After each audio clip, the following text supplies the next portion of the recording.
Hi and welcome.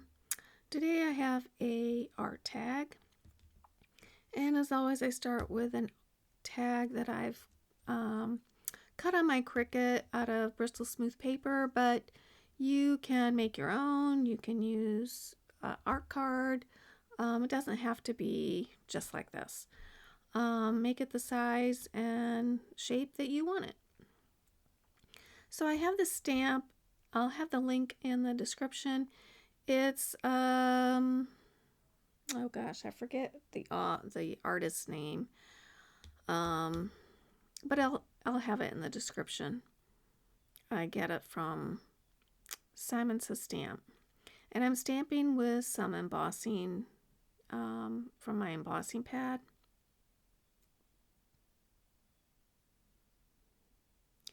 And I'm going to add some gold embossing powder. I know you may say gold again. It's my favorite.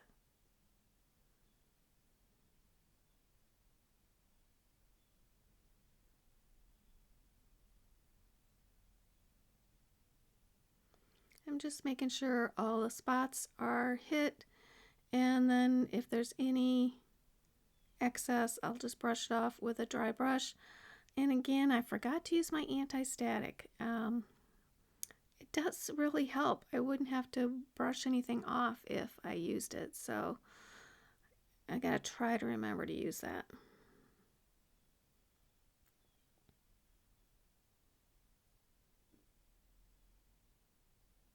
I'm going to be using my embossing heat tool.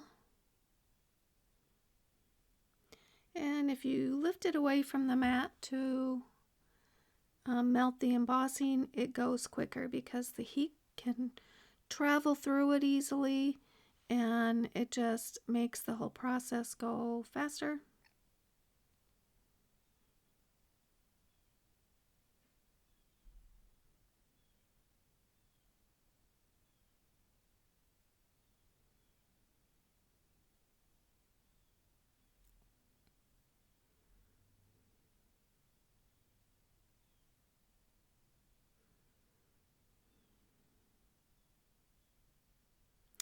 I'm going to be adding some distress inks. First, I'm going to use worn lipstick just over the entire tag. You don't really have to worry about the distress inks altering the embossing powder because it really is a resist. It does not take on any of the color, and you don't have to worry about that. It could sit on top of it, and I usually take a dry paper towel or a dried baby wipe to wipe off anything sitting on top of the embossing powder or glaze.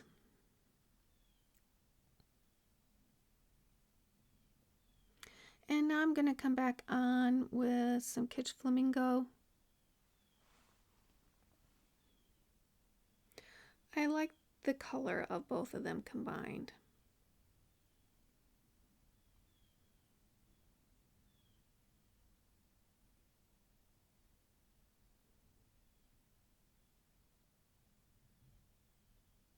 I'm going to take a stencil from Tim Holtz, and I'm just going to spritz water through it. And what this is going to do is alter the color. Well, it's going to leave a pattern of this stencil through the water. And you might not see it right now because it's still working, but once it's dried, I'm hoping the camera is going to pick up the pattern of it. Yeah, there you can see it. Look at the top mainly right there. You can see how it's kind of two-toned.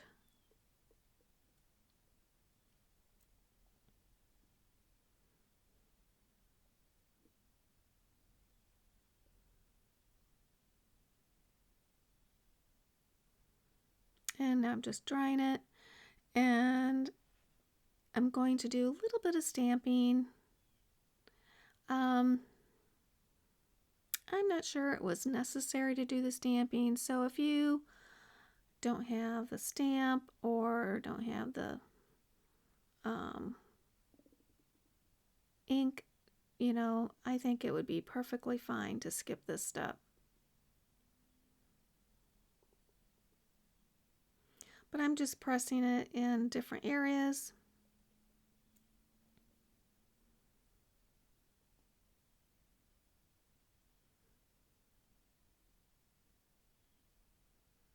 And this is Archival ink Pebble Beach. I'm going to add some vintage photo just around the edges.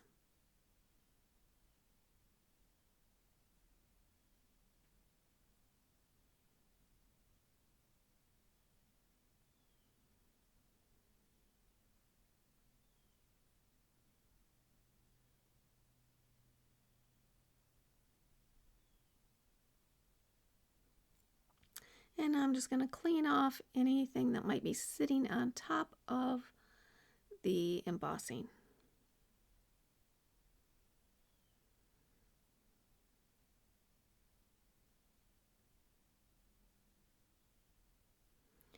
I'm going to add a few pieces of ephemera.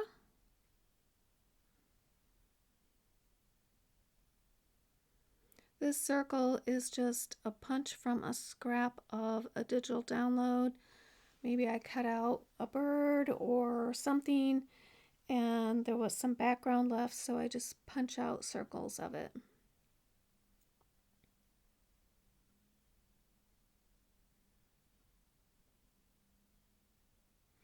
The flower really pops.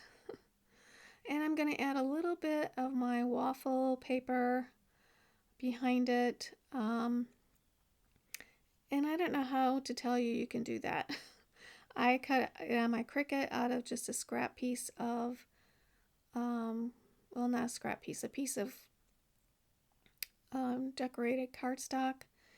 And so, I mean, if you have a Sizzix, I think they have a pattern for that. Or you could just use a hole punch and randomly punch holes. You could try that. Or even mark them out ahead of time, like every quarter inch or something, and then go in and punch them. That's probably the best option.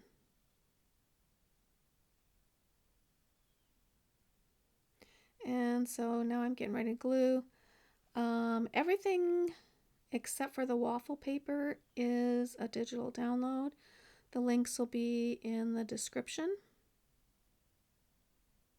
I cut my digital pieces out of 90-pound white cardstock.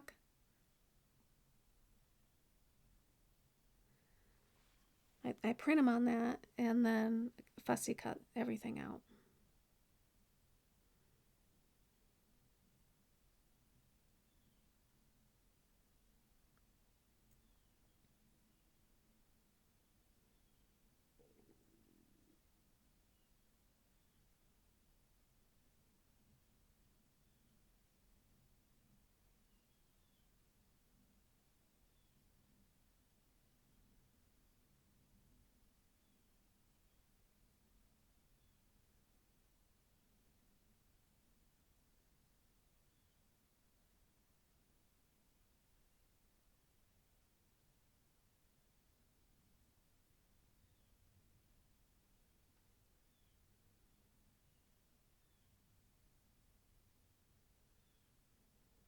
So I'm just positioning the flower so that I know where I want to glue the waffle paper to it. You could glue the waffle paper down first.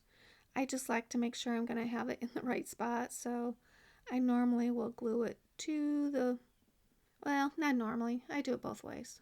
So sometimes if I want to make sure it's in the right spot, I'll glue it to the item.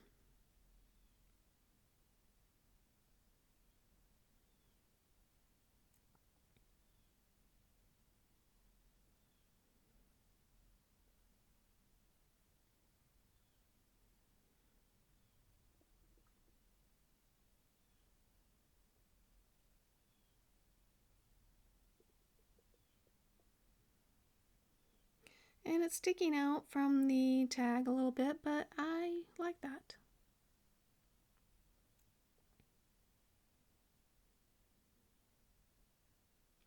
Now the last thing I'm going to do is the ribbon that's going to go in the tag hole.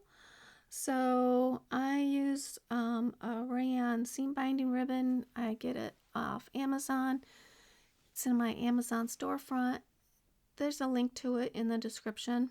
You pay the same amount as you would any other way. I just get a small commission this way.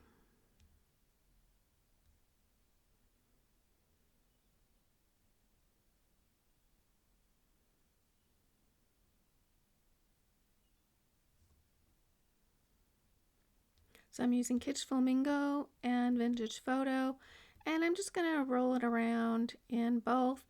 I do the pink first and then kind of fill in with the Vintage Photo. You could do, this one really isn't very grungy, so you could just use the pink. I think that would be fine. And then I'm going to dry it and put it on. That's all for this one. If you are not subscribed, I invite you to do that. If you like this one, give me a thumbs up or a comment. I'd appreciate it. I do have some final pictures coming up, and I'll see you next time. Thanks for watching.